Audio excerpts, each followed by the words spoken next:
día es para mi Cristo. El primer beso de la mañana para sus manos.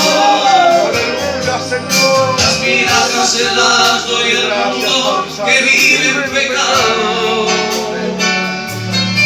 Para mi Dios, mi mejor oración, mi mejor alabanza. Para mi Dios, mi mujer y mis hijos y toda mi casa. Para mi Dios, el mejor cubierto, el plato más limpio, el mejor sitio de la mesa para mi Cristo. El agua más cristalina, el vaso más reluciente, el mejor mantel que tengo, voy a ponerle. No quiero ser a cualquiera, es el Señor del Señor.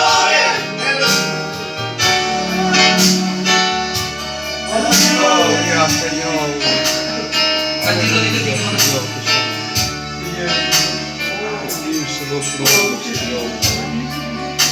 Yo iba a recordar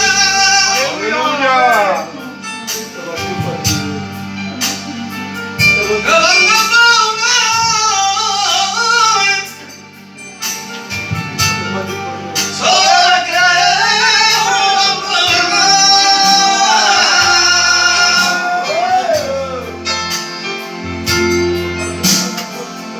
le curaba la espina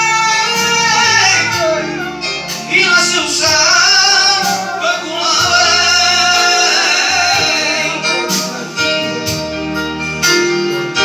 Also no, esos juntos, ellos a fe, per te salvar, per això que fem i cada dia, cada dia.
Gloire au Seigneur.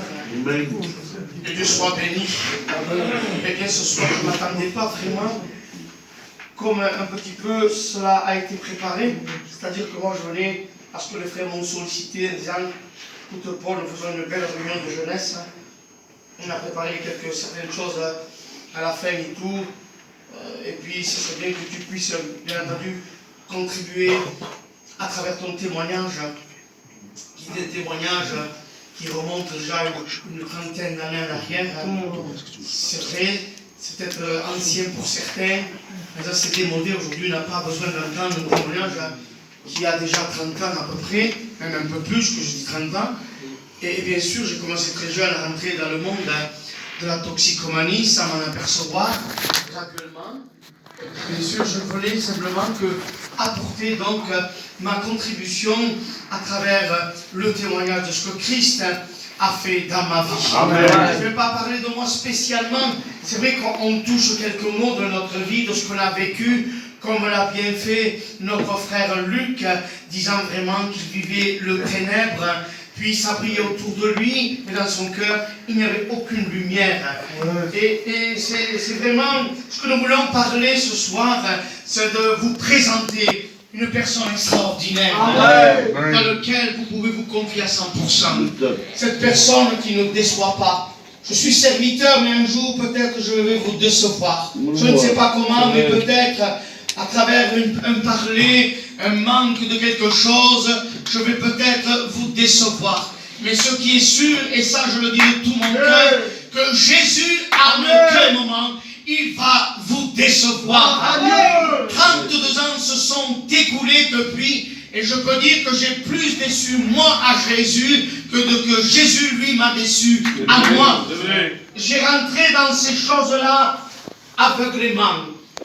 Et à mon époque, c'était pas la cocaïne qui battait son plein, c'était l'héroïne. Et l'héroïne coûtait très cher à cette époque-là. C'était 300 € le gramme. Il fallait avoir beaucoup d'argent en poche. Et pour en avoir, eh bien, on ne claquait pas du doigt pour en avoir.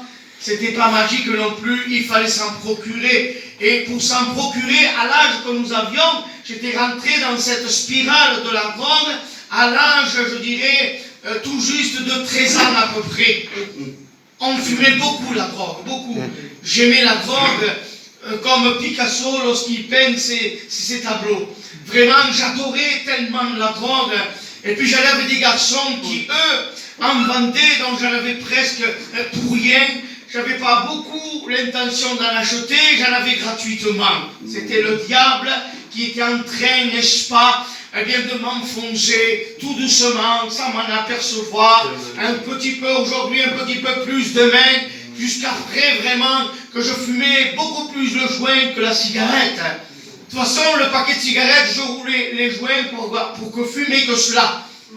Tout le temps, sans arrêt, sans arrêt, sans arrêt et sans arrêt. On mélangeait tout ça à l'alcool et au cachet. Je prenais à l'époque des 35-50. Je ne sais pas si un Costomac existe aujourd'hui, mais à mon époque-là, j'en prenais des poignées, comme des M&M's, pareil, comme des bonbons. Même un collègue, je ne citerai pas, je m'étais mis des lunettes de soleil parce que j'avais les yeux comme ça. Il m'a vu tellement défoncé qu'il m'a giflé. Alors que lui se droguait autant que moi. Il voyait que j'étais trop jeune pour arriver à ce point-là.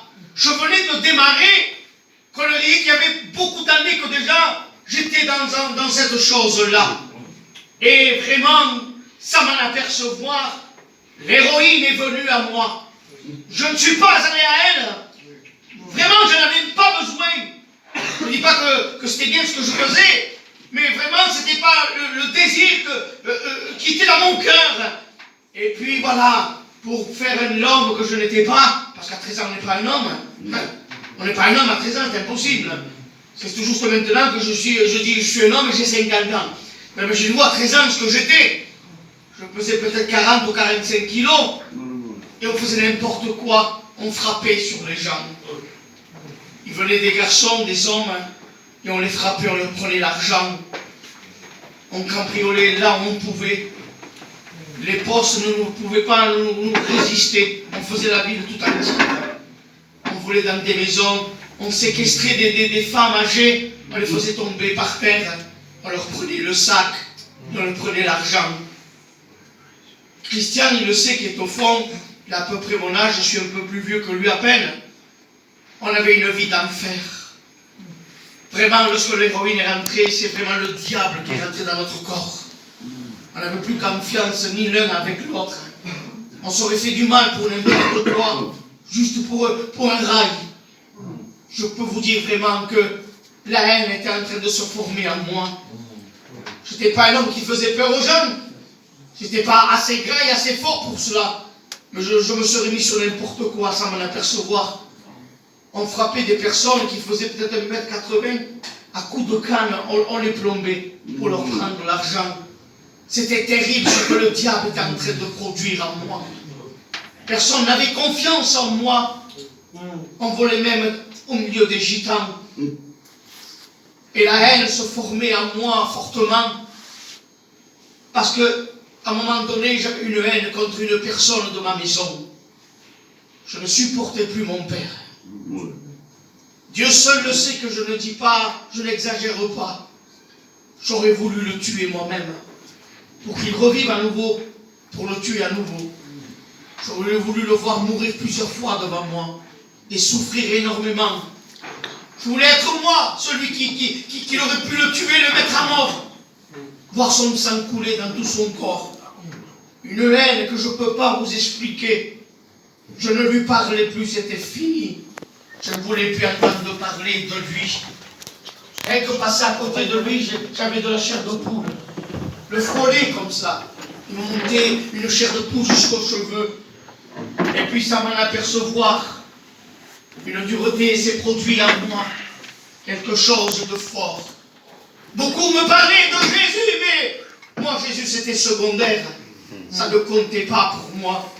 Ah, tu es un fils de pasteur, et vous voyez-vous, ça ne veut rien dire, ça ne veut pas tout dire à un moment donné. C'est vrai que c'est bien d'avoir une famille chrétienne, un papa, une maman, une tante, une grand-mère, quelqu'un, un membre qui peut te parler un petit peu de Jésus, où tu peux voir une Bible posée sur la table. Vraiment, c'était terrible. Ce qui a détruit vraiment, je dirais, ma tête, parce que j'avais des illusions, je ne voyais plus rien. C'est les cachets, j'en prenais trop. J'étais bloqué pendant des jours. Je m'étais regardé au miroir, je m'étais vu tout barbu, alors que je n'avais même pas un poil sur le menton. J'avais des illusions. Je voyais des choses sur les murs. Des choses horribles. Et le diable me tourmentait. Une fois, pendant mon sommeil, j'ai senti deux mains qui m'écrasaient derrière les reins. Et j'avais du froid dans le dos. Je ne savais pas vraiment ce que c'était, mais je tremblais de tout mon corps. J'avais une influence vraiment qui n'était pas bonne. J'aurais fait n'importe quoi avec n'importe qui, même si l'autre en face aurait cassé la figure, ça c'était certain, mais ça ne m'importait pas. Ce que j'avais vraiment dans mon cœur, c'était le diable qui l'avait injecté dans ma vie. Je ne savais pas comment faire, les garçons. Vraiment, c'était terrible. Je ne pouvais pas détruire un foyer, je n'étais pas marié à cette époque-là. Mais je détruisais ma maison, je détruisais ma famille. Et je ne voulais plus rien savoir de mon père. Si on m'aurait dit il est mort, ça aurait été la plus bonne nouvelle que j'aurais pu recevoir dans toute ma vie. J'aurais fait des sauts de joie de savoir qu'il était mort. Et 30 ans en arrière, il n'avait pas 70 ans, il était beaucoup plus jeune. Croyez-moi que l'ennemi me tenait par la gorge et je ne pouvais plus rien faire. Et lorsque l'héroïne est rentrée, je ne savais même pas utiliser une seringue. Pour vous dire que j'étais jeune. Je ne savais pas placer l'aiguille sur la veine. Je ne savais pas tout ça, moi. J'étais ignorant, novice de ces choses-là. C'est un jeune de la rue, que je crois qu'il est décédé, c'est Cuder, le frère Amégide. J'ai dit, si tu ne le fais pas toi, je vais le faire moi, et je risque de me faire du mal. Alors fais-le, s'il te plaît. Alors par force, comme ça, je l'ai presque menacé en quelque sorte. J'ai tendu mon bras et il m'a piqué. Et depuis ce jour-là, j'ai appris tout seul. Ça s'apprend les choses mauvaises. On les apprend vite, croyez-moi. Et puis je m'injectais tout seul. Et tout d'un coup, on aurait dit que le diable était à côté de moi. Et vraiment, j'avais beaucoup d'opportunités dans ces choses-là. De la facilité. Je ne la payais plus, l'héroïne. Je l'avais gratuitement. C'est fort ça, hein? Je vous dis, un gramme coûtait 300 €. Mais à cette époque-là, tout d'un coup, on vendait de la drogue comme cela, ma consommation de drogue, et est-ce que j'avais l'argent, je mettais tout ça dans ces choses-là. À 13 ans, 14 ans, 15 ans, pendant quelques années, j'étais en train de sombrer et sombrer. Il n'y avait personne, ni mes parents, croyez-moi, que mon père, si vous l'avez entendu parler, sévère comme lui, il n'y en avait pas deux. C'était pas le papa qui te grondait aujourd'hui que le lendemain il te donnait un peu d'argent pour que tu sortes. Interdiction. Toujours dans la même position, avec cette colère sur moi. Il ne pouvait pas. Il m'enfermait à la maison. Il dormait devant la porte avec un matelas pour m'empêcher de sortir. Parce que moi, aujourd'hui, je ne pourrais pas faire ça. Je ne faisais aucun bruit. J'ouvrais la porte tout doucement. Je partais jusqu'à 5h, 6h du matin. Tu me demandes de faire ça aujourd'hui, je ferais plein de bruit, je ne saurais pas le faire. Et là, c'était vraiment quelque chose que je ne savais pas comment faire. J'avais une angoisse. Tout jeune déjà, je ne savais pas ce que c'était l'angoisse. Tout d'un coup, j'ai réussi à sombrer dans l'angoisse. Je voulais vraiment m'évader. Je me droguais avec n'importe quoi. Même j'allais à l'école à cette époque-là, regardez si j'étais jeune, j'étais au lycée Jean Moulin. Et que déjà ici, à mon port de la fille, on avait pris plein de médicaments. On était complètement morts dans l'école. Et certaines jeunes filles, qui sont un peu dans ma famille, m'ont accompagné à moitié chemin. Et je m'étais fait l'idée que Paul était mort. Et le lendemain, je le vois, je cours vers lui en pleurant, je l'attrape, je dis Paul, tu étais mort pour moi. C'était sûr, pour moi, il était mort. Parce qu'on avait pris tellement de médicaments. C'était terrible, les garçons. On était un clan de garçons, je peux citer les noms, Bill Aldo, Bill José, Bill Jandro, Bill Yo, Bill Paul, Bill Alaman. On est presque de la même génération à un an près, Bill Aldavid, Bill Ralo. J'étais en béquille qu'on se piquait quand même. J'étais tombé, sauté d'un étage parce que la police me suivait derrière. Et puis quand j'ai sauté, je me suis cassé la jambe. Et 3 mois après, encore je me piquais tout le temps. Il est venu une personne qui n'est plus parmi nous. Voilà une grande boulot. Il vient, il dit, viens en réunion. Regarde, moi je m'en suis sorti. Lui faisait beaucoup plus que moi encore. Viens, tu verras, Dieu te délivrera. J'ai dit, où tu veux que j'aille, Alain? Moscavachi. Regarde-moi comment je suis. J'ai peut-être 20 balles dans la poche. J'ai ma seringue et ma dose. Je suis défoncé. Je ne peux pas aller en réunion comme ça. Et il me dit, Jésus t'aime tel que tu es. Amen. J'ai dit, comment tu peux dire ça? J'ai pas besoin de Jésus. Je suis trop jeune pour aller dans les églises. Peut-être plus tard, quand j'aurai un âme, que je serai marié, je rentrerai dans les églises. Parce que nous sommes tous faits pour aller avec Dieu. Du père au grand-père, on a tous connu les choses de Dieu. C'est vrai. Ma famille, ce sont les premiers baptisés dans les époques, dans les années 60 et même un peu avant. Mais je voulais renvoyer les choses de Dieu. Je n'étais pas pressé pour rentrer dans une réunion. Mais tellement, vous savez, un chrétien, il sait parler. Et il m'a convaincu. Alors j'ai dit, même, allez, on y va. Les années fin 86, début 87. Peut-être certains ne seraient pas nés à cette époque-là. Et je rentre, je fais 45 kilos, imagine-toi comment j'étais. Avec le regard squelettique, plein de drogue sur moi. Je venais d'en fumer et de faire des tas de choses horribles. Et là, je me trouve dans une réunion. La réunion se déroule. Le Saint-Esprit agit. Je ne sais pas ce que c'est le Saint-Esprit. Moi, je sais ce que c'est la drogue. Mais Dieu, lui, il me connaissait. Amen. J'avais entendu parler de Dieu comme vous, mais entendre parler, ce n'est plus pareil lorsqu'on fait une expérience. C'est vrai. Et puis, dans cette réunion, les garçons, je sentais le poids de mon péché. Et je sais aujourd'hui que cela a été provoqué par le Saint-Esprit. Le Saint-Esprit me faisait ressentir la hauteur, l'ampleur, la profondeur de mon péché. Pas simplement parce que je fumais, mais cette méchanceté qui m'avait envahi. Cette rancune vraiment, quelque chose qu'on ne pouvait pas exprimer. Et puis la réunion se déroule, les chants. Il y a des témoignages et puis je regarde autour de moi. Le Saint-Esprit me dit, regarde tous ces jeunes. Puis je les regardais. Et le Saint-Esprit me dit, regarde la joie qu'ils ont dans leur cœur. Regarde le tien maintenant.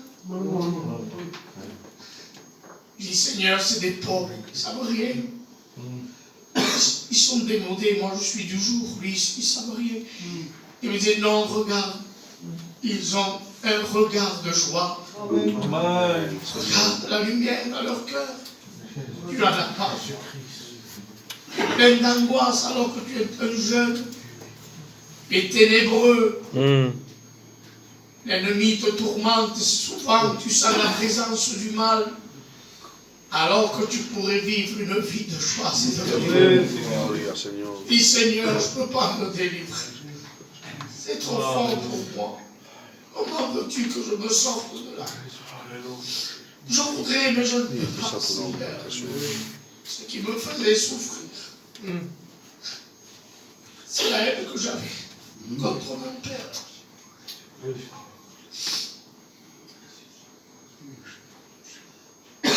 Et puis, il manquait peu pour que la réunion se termine.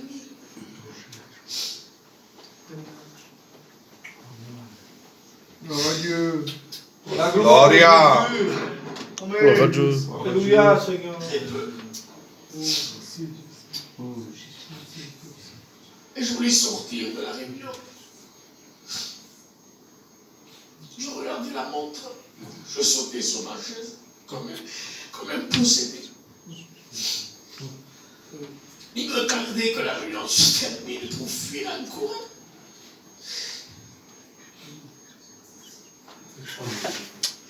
Et puis le frère, qui était inspiré de Dieu, Amen. il a lancé un appel. Gloire à Dieu. C'était le filet de Dieu qui se jetait sur moi. Amen. Gloire à Dieu. J'étais ce poisson malheureux, ce personnage horrible avec le cœur. J'étais déjà jeune et j'étais usé par le péché, fatigué. Je me sentais l'homme le plus triste, plutôt le jeune le plus angoissé.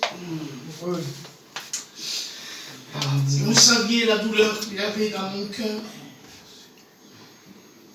je n'appelais pas mon père pas. Je ne pouvais pas dire ce mot. C'est qu'aujourd'hui encore, je suis complexé pour le dire. Alors que les années sont passées. Je sens comme un complexe.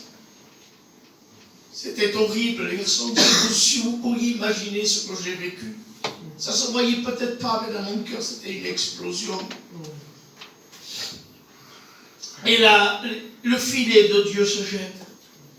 Et je suis là. Alléluia. La gloire de Jésus. Où le diable parlait dans mon cœur. Si vous saviez. Comme la voix du diable parlait dans mon cœur. Sors de la réunion, sors. Tu iras une autre fois dans les réunions. C'est pas ton moment encore, sors, regarde. Et j'étais là, j'avais un combat terrible. Je n'étais pas allé à la réunion pour me convertir.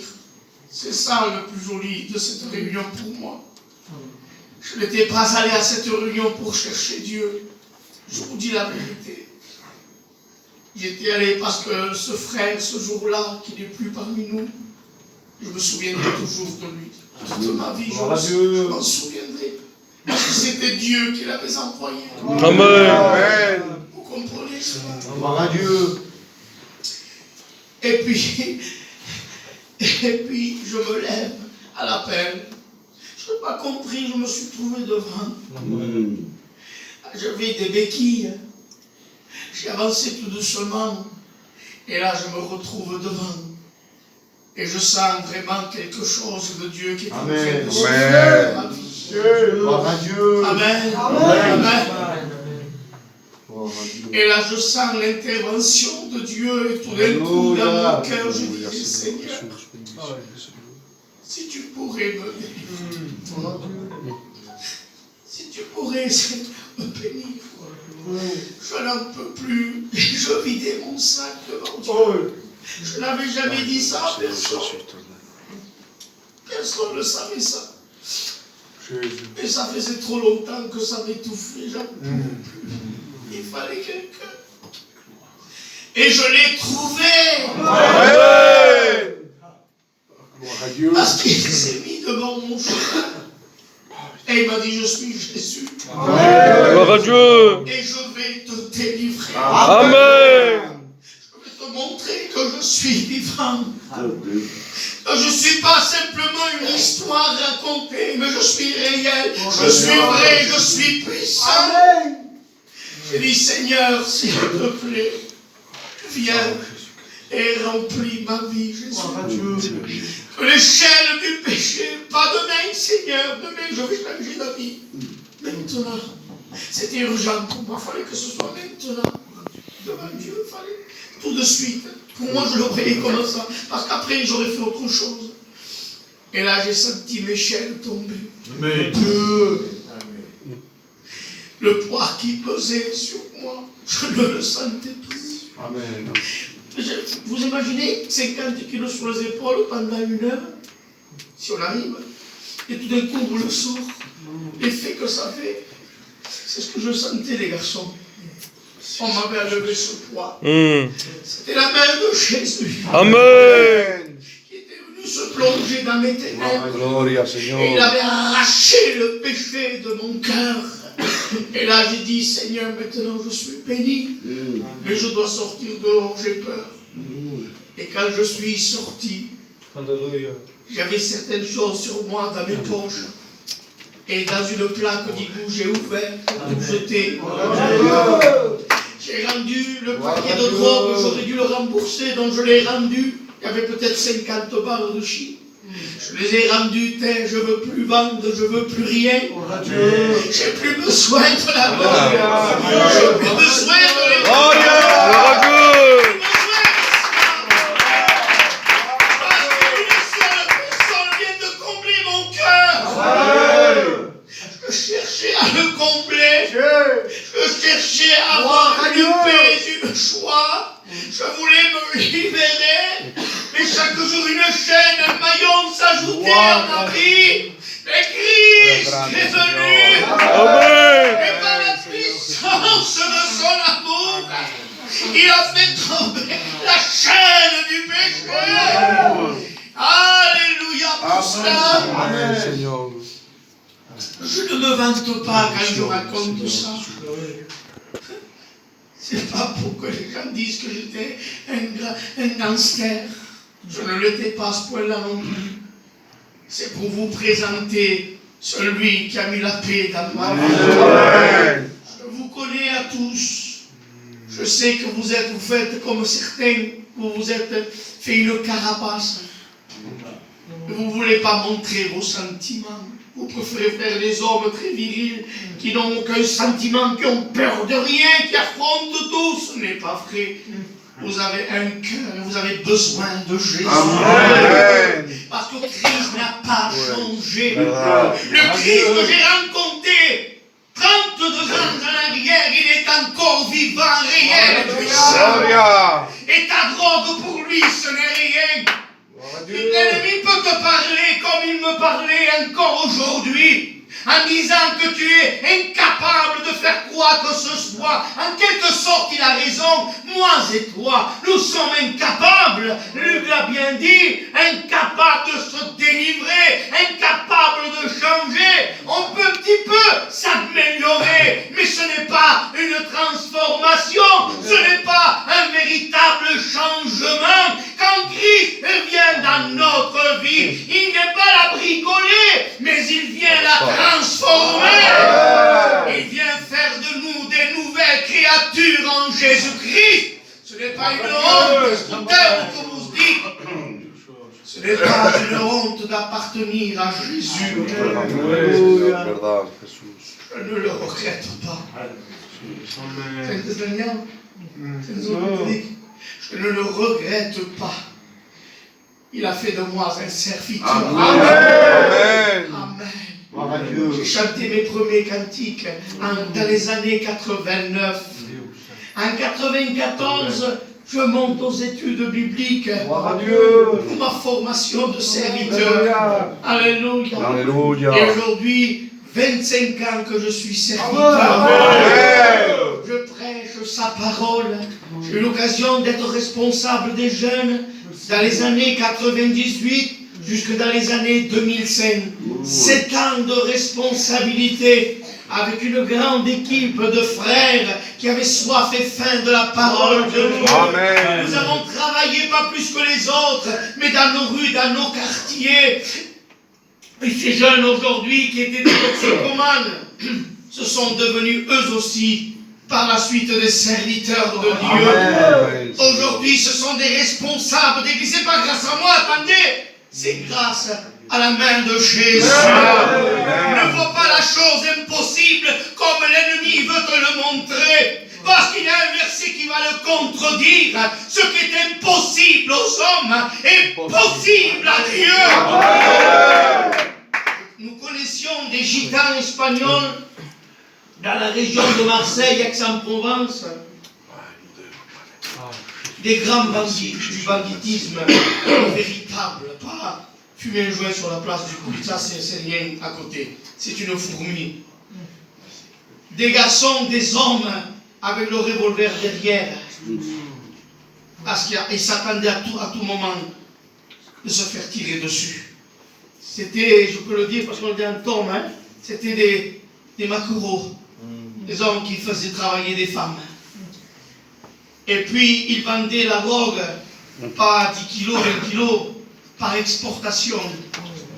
Ils faisaient même de l'exportation d'armes, quelque chose de fort. Ils étaient vraiment dans le milieu, dans le banditisme. Ils entendent parler de Jésus. Ils écoutent un jour la parole de Dieu. Moi et toi, on aurait dit, ces hommes ne changeront pas. C'est impossible qu'un bandit comme cela, qui dort sous son oreiller avec un revolver, parce qu'ils s'attendent que certains viennent frapper à leur porte et qu'on leur tire dessus, même avec la famille. Ces hommes-là, aujourd'hui, se sont devenus des serviteurs de Dieu. Nous les côtoyons, nous les connaissons. C'est pas une histoire que je te raconte. Moi, je ne viens pas raconter des histoires. Les frères non plus, on n'est pas là pour ça. On est passé au-dessus de ces choses-là. Les histoires, c'est pour les enfants. La réalité, c'est pour vous. Ces hommes, ce sont les responsables des églises de Marseille aujourd'hui. Ils sont dans les membres du comité. Et c'était des hommes que ça n'aurait fait rien de tirer sur quelqu'un. Rien. Ils avaient des revolvers comme vous, vous avez des portables. Pareil. Vous comprenez ça?